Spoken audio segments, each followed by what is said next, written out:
At ito ang bagay na iyong gagawin sa kanila, na ibukod sila, upang sila'y mga siwa sa akin, sa katungkulang saserdote.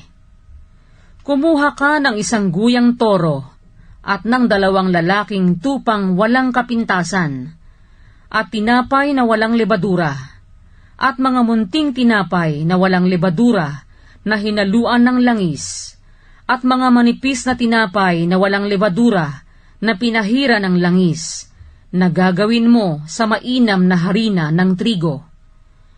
At iyong isisilid sa isang bakol, at dadalhin mo na nasa bakol 10 ng toro at ng 2 tupang lalaki. At si Aaron at ang kanyang mga anak ay iyong dadalhin sa pintuan ng tabernakulo ng kapisanan, at iyong huhugasan sila ng tubig. At iyong kukunin ang mga kasuotan, at iyong isusuot kay Aaron ang tunika niya, at ang balabal ng epod, at ang epod, at ang pektoral, at bibigkisan mo ng mainam na pagkayaring pamigkis ng epod. At iyong ipuputong ang mitra sa kanyang ulo, at ipapatong mo ang banal na korona sa mitra. Saka mo kukunin ang langis na pangpahid, at ibubuhos mo sa ibabaw ng kanyang ulo, at papahiran mo ng langis siya. At iyong dadalhin ang kanyang mga anak, at susuotan mo ng mga tunika sila, at iyong bibigkisan sila ng mga pamigkis, si Aaron at ang kanyang mga anak, at itatali mo ang mga tiara sa kani-kanyang ulo, at tatamuhin nila ang pagkasaserdote na pinakapalatuntunang palagi, at iyong papagbabanalin si Aaron at ang kaniyang mga anak. At iyong dadalhin ang toro sa harap ng tabernakulo ng kapisanan, at ipapatong ni Aaron at ng kaniyang mga anak ang kanilang kamay sa ulo ng toro. At iyong papatayin ang toro sa harap ng Panginoon sa pintuan ng tabernakulo ng kapisanan. At kukuha ka ng dugo ng toro, at ilalagay mo ng iyong daliri sa ibabaw ng mga anyong sungay ng dambana, at iyong ibubuhos ang lahat ng dugo sa paanan ng dambana. At kukunin mo ang buong taba na nakababalot sa bituka, at ang mga lamak ng atay, at ang 2 bato, at ang taba na nasa ibabaw ng mga yaon, at susunugin mo sa ibabaw ng dambana. Datapwat ang laman ng toro, at ang balat, at ang dumi, ay iyong susunugin sa apoy sa labas ng kampamento, handog nga dahil sa kasalanan. Kukunin mo rin ang isang lalaking tupa, at ipapatong ni Aaron at ng kanyang mga anak ang kanilang kamay sa ulo ng lalaking tupa, at iyong papatayin ang lalaking tupa, at iyong kukunin ang dugo, at iyong iwiwisik sa palibot sa ibabaw ng dambana. At iyong kakatayin ang tupa, at huhugasan mo ang bituka, at ang mga hita, at ipapatong mo sa mga pinagputol-putol at sa ulo. At iyong susunugin ang buong tupa sa ibabaw ng dambana, handog na susunugin nga sa Panginoon, pinakamasarap na amoy, na handog sa Panginoon, na pinaraan sa apoy. At kukunin mo ang isang tupa, at ipapatong ni Aaron at ng kanyang mga anak ang kanilang kamay sa ulo ng tupa. Saka mo papatayin ang tupa, at kukunin mo ang dugo, at ilalagay mo sa pingol ng kanang tainga ni Aaron, at sa pingol ng kanang tainga ng kanyang mga anak, at sa hinlalaki ng kanilang kanang kamay, at sa hinlalaki ng kanilang kanang paa, at iwiwisik mo ang dugong labis sa ibabaw ng dambana sa palibot. At kukuha ka ng dugo na nasa ibabaw ng dambana, at ng langis na pangpahid, at iwiwisik mo kay Aaron, at sa kanyang mga suot, at sa kanyang mga anak na kasama niya, at ikapagiging banal niya, at ng kanyang mga suot, at ng kanyang mga anak, at ng mga suot ng kanyang mga anak na kasama niya. Kukunin mo rin naman sa lalaking tupa ang taba, at ang matabang buntot, at ang tabang nakababalot sa mga bituka, at ang mga lamak ng atay, at ang 2 bato, at ang taba na nasa ibabaw ng mga yaon, at ang kanang hita, sapagkat isang lalaking tupa na itinalaga.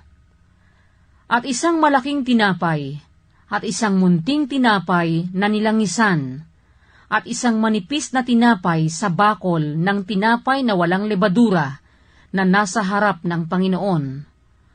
At iyong ilalagay ang kabuuan sa mga kamay ni Aaron at sa mga kamay ng kanyang mga anak, at iyong mga luluglugin na pinakahandog na niluglog sa harap ng Panginoon.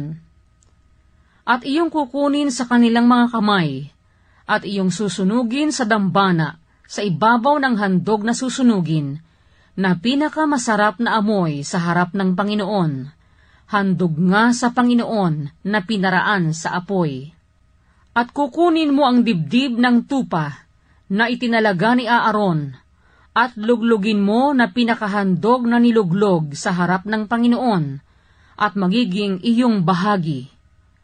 At iyong ihihiwalay ang dibdib ng handog na niluglog, at ang hita ng handog na itinaas, ang niluglog at ang itinaas ng lalaking tupa na itinalaga na kay Aaron at sa kanyang mga anak, at magiging kay Aaron at sa kanyang mga anak, na pinakabahagi magpakailanman na mula sa mga anak ni Israel, sapagkat isang handog na itinaas, at magiging isang handog na itinaas sa ganang mga anak ni Israel, na kinuha sa kanilang mga hain tungkol sa kapayapaan, na dili iba't kanilang handog ngang itinaas sa Panginoon.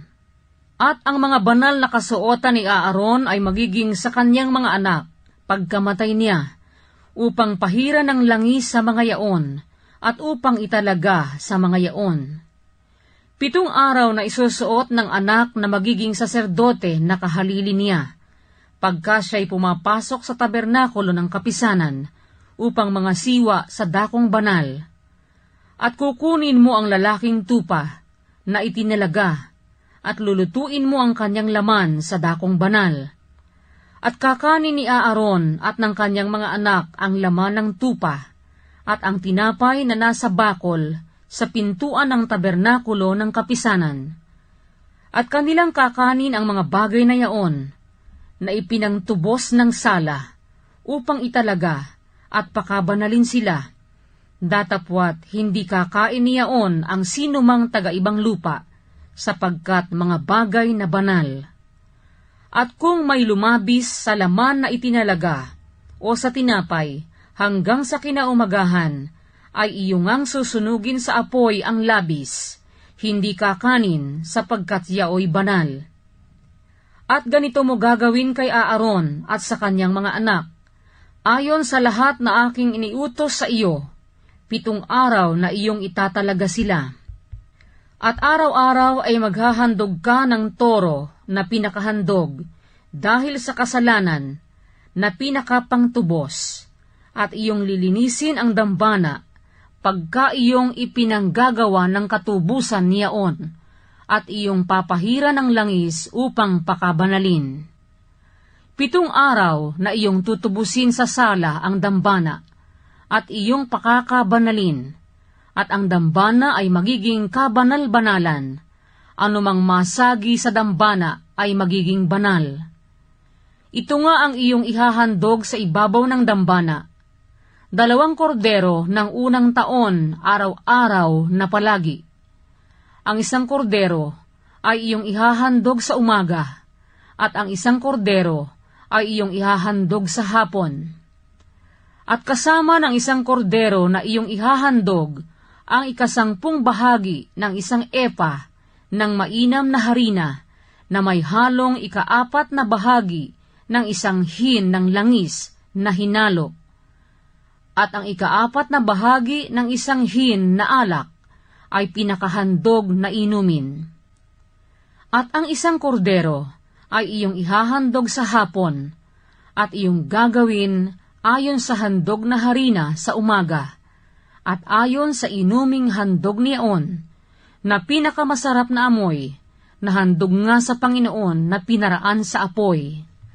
Magiging isang palaging handog na susunugin sa buong panahon ng inyong lahi sa pintuan ng tabernakulo ng kapisanan sa harap ng Panginoon, na aking pakikipagkitaan sa inyo upang makipag-usap ako roon sa iyo. At dooy makikipagtagpo ako sa mga anak ni Israel, at ang tolda ay pakakabanalin sa pamamagitan ng aking kaluwalhatian, at aking pakakabanalin ang tabernakulo ng kapisanan at ang dambana. Si Aaron man at ang kanyang mga anak ay aking papagbabanalin upang mga siwa sa akin sa katungkulang saserdote. At ako'y tatahan sa gitna ng mga anak ni Israel, at ako'y magiging kanilang Diyos. At kanilang makikilala na ako ang Panginoon nilang Diyos, na kumuha sa kanila sa lupain ng Ehipto, upang ako'y tumahan sa gitna nila. Ako ang Panginoon nilang Diyos.